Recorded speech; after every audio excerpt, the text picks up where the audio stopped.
Hello guys. Hello sir. Uh, this is activity 2. Um, so umpisa tayo. Document type HTML para makagawa tayo ng document sa HTML. Then unahin natin HTML. Then wag kakalimutan yung close. I-close natin kasi yan mamaya. So dito muna tayo sa head.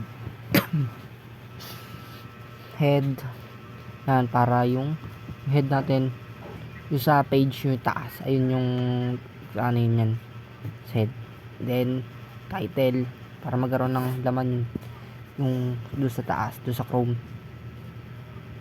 Yan, title nga Tsaka Makahilo Andre activity 2. Yan, close natin.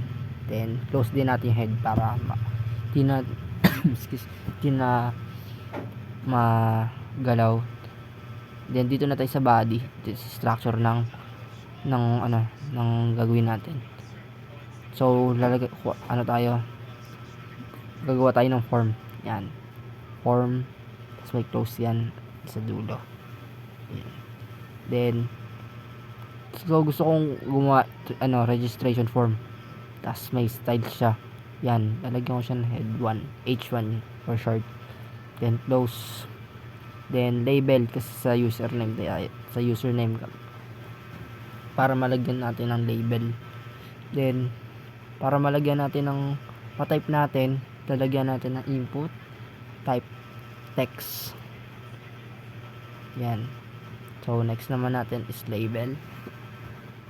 Ganun din sa password, pero ang sa password naman ang iba dito yung type. Yan, input type password para magkaroon ng asterisk yung ilalagay nating password doon. Then ganun din sa una dun sa username, input type text. Yun. Sa gender naman ito iba to. Radio type ang ilalagay natin yung input natin dyan. So name and gender, value natin male, tapos sa gilid nga nito male. Yan, para magkaroon, para mapili natin, di ba, radio, ayun yung parang pagpipilian, parang bilog, ayun yun.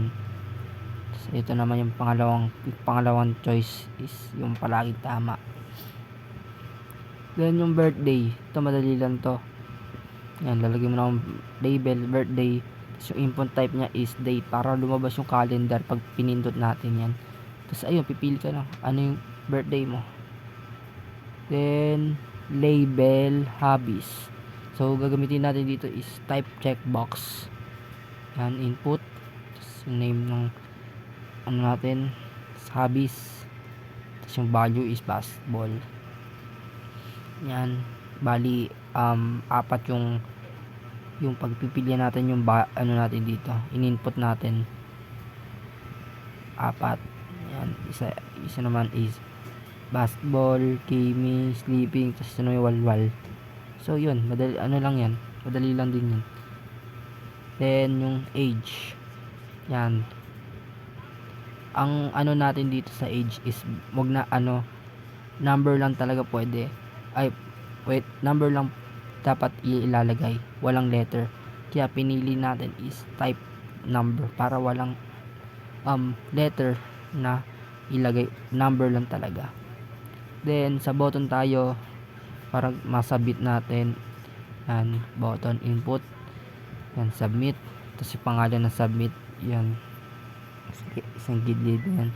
Then close natin yung button, tapos ayun, close na natin yung form para na. Then dun tayo sa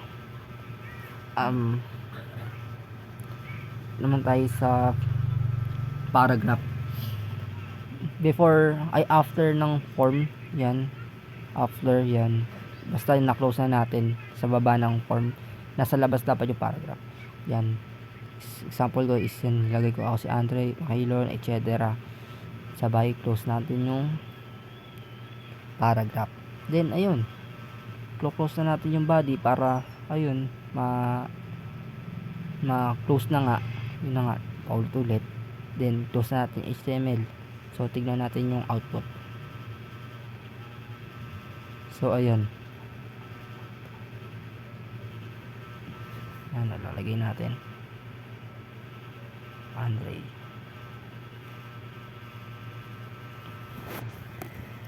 Excuse. 1, 2, 3, 4, 5. Last name. QWERTY. First. Last name. QWERTY. QWERTY U. Tapos yung gender natin is male. Hobbies. Pili na lang kayo dyan kung anong trip nyo. Kung ilan. Pwede nyo lahatin. Uy, nawala. Napindot ko yung submit. Nawala. Tapos your age is 16. Ganyan. So, pag sinabit, at ito yung paragraph na nasa ilalim. Tapos pag sinabit ko, ayun, pipindot. So, thanks sa pakikinig.